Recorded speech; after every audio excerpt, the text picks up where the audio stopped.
안녕하세요. 민목사의 고요한 밤 거룩한 밤. 오늘 본문은 에스더 2장 5절에서 7절까지 말씀입니다.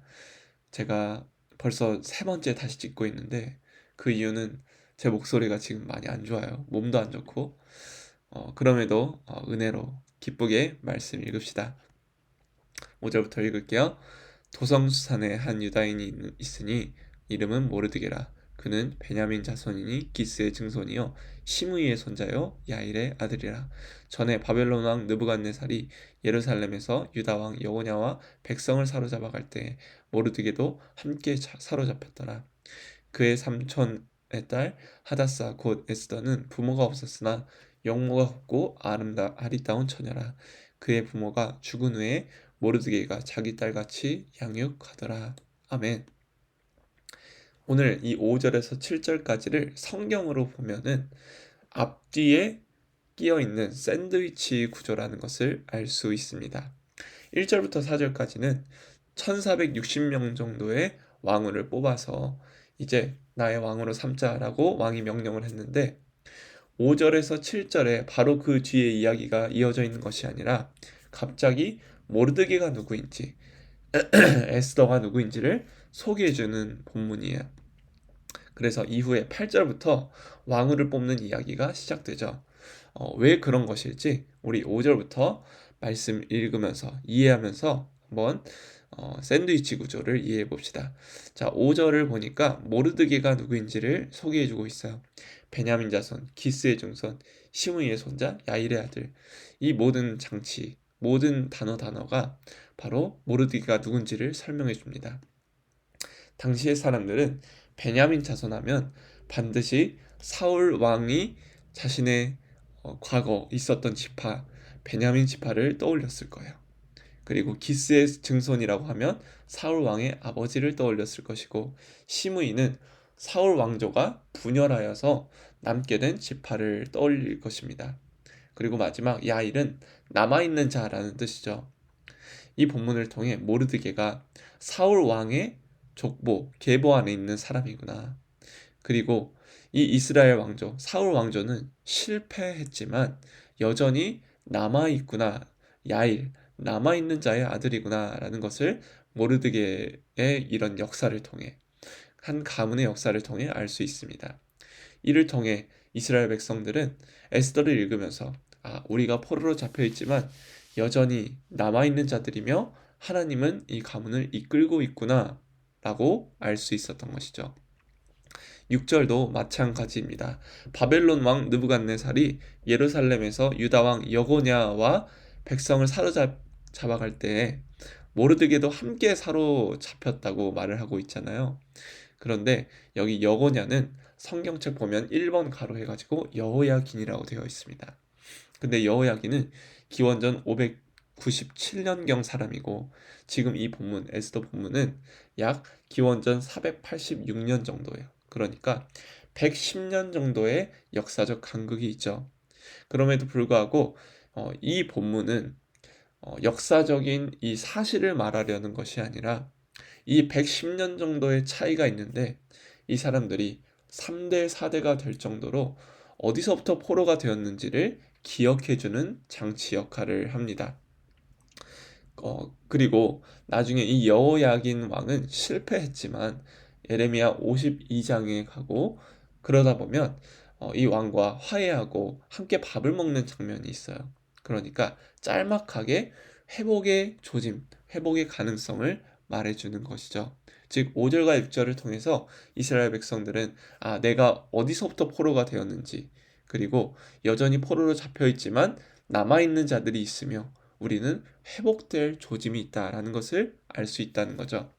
그리고 7절에 보면은 고아 에스더라는 여자, 잘 아시죠? 에스더가 고아로 묘사가 됩니다. 부모가 없었다는 거예요.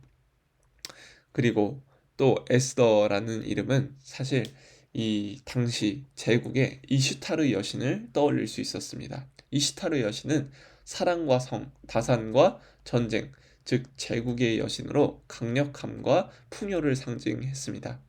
그런데 이 에스더라는 사람 이름 앞에 또 어떤 이름이 있어요? 삼촌의 딸 하다사라는 이름이 있죠. 이 하다사는 바로 히브리식 이름입니다.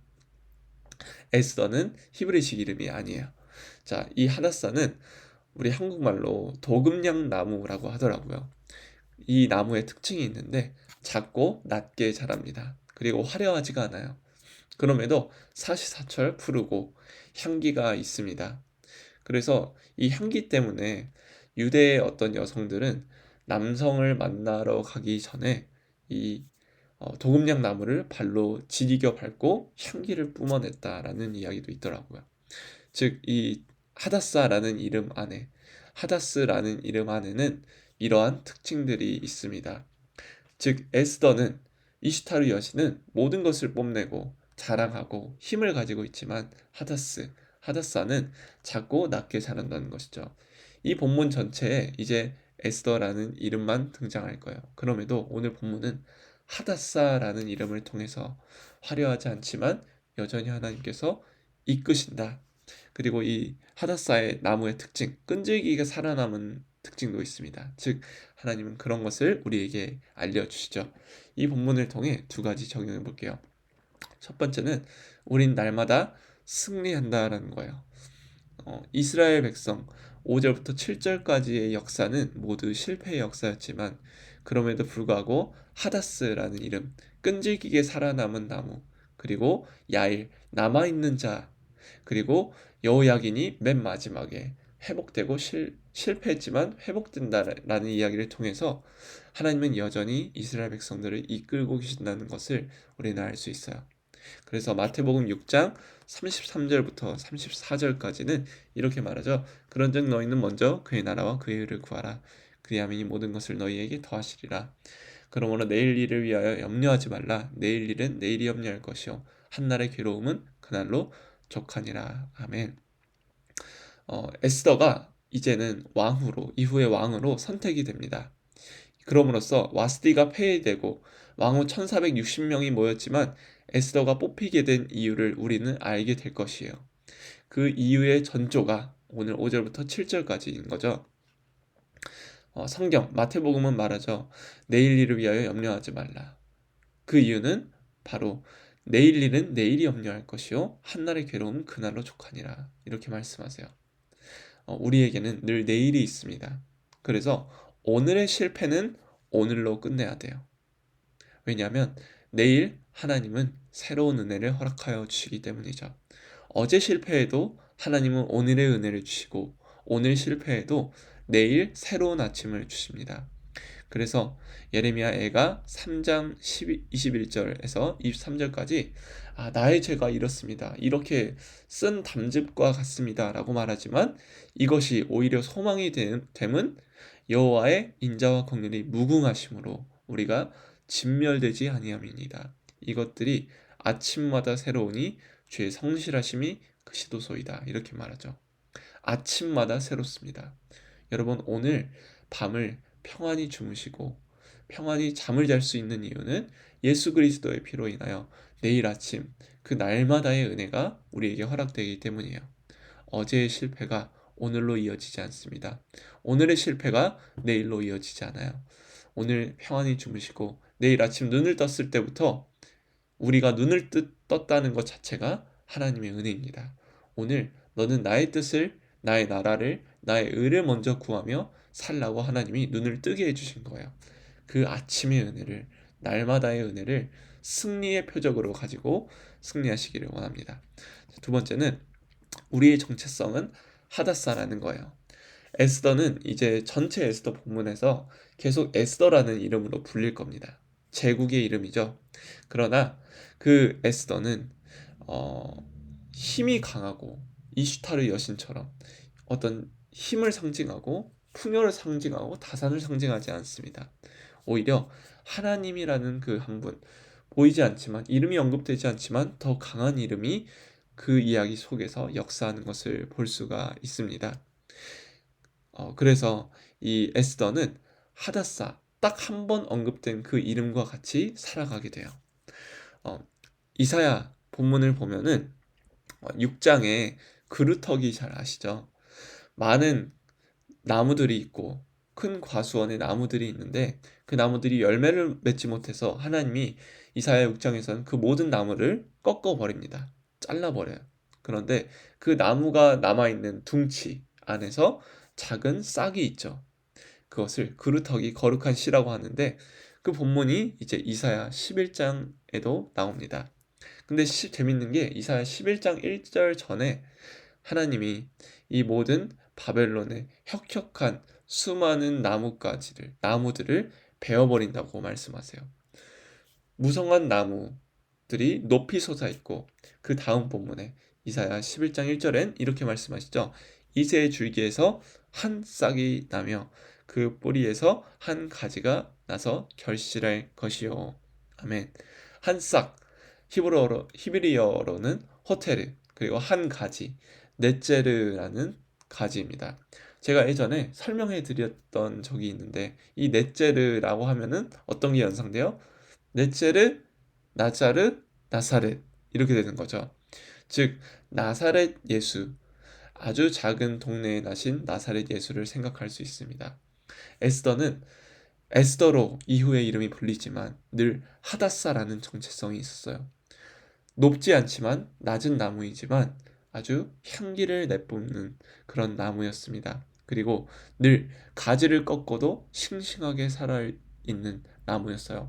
화려하지 않지만 늘 힘을 가지고 있는, 늘 영향력이 있는 바로 그런 역할, 에스더가 그런 역할이고 바로 예수 그리스도가 나사렛에서 나셨죠.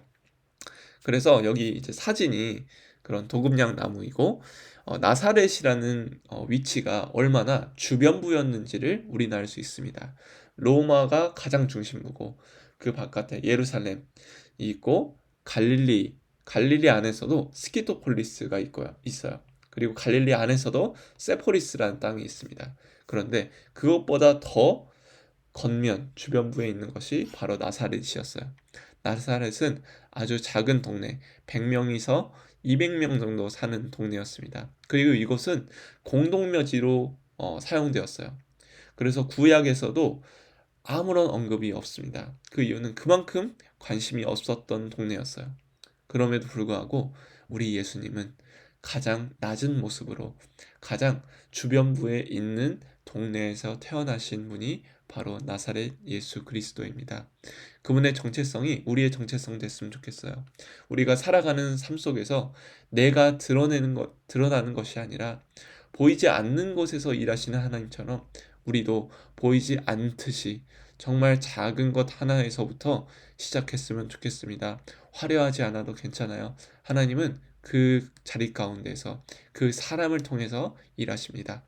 우리 같이 두 가지 놓고 기도할게요. 우리의 실패에도 불구하고 날마다 승리케 하신 분을 신뢰하게 해주세요. 하다사의 정체성, 화려하지 않아도 괜찮은 것, 작고 낮게 자라도 괜찮은 것, 그럼에도 늘 싱싱한 나무인 것, 이것을 알게 하시고 나사렛 예수, 가장 주변부에서부터 태어나셨던 예수님을 따라 우리도 살게 해달라고 우리 함께 기도합시다.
제가 기도하겠습니다.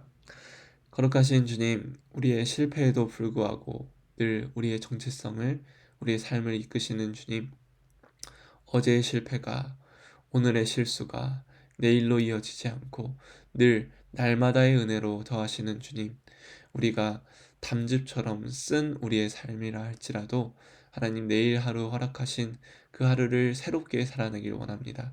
우리를 승리케 하신 주님을 떠올리게 하시고, 또한 하다사 정말 작은 것에서부터 시작되는 나사렛 예수와 같이 시작되는 우리 될 수 있도록 인도하여 주시옵소서.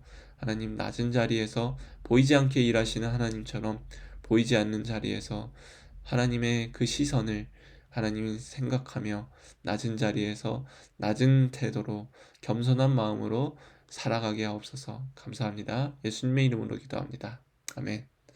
여러분, 오늘 또 승리하시고요. 내일 아침마다 새롭게 하시는 주님의 은혜를 경험하길 소망합니다. 안녕히 주무시고요. 화이팅!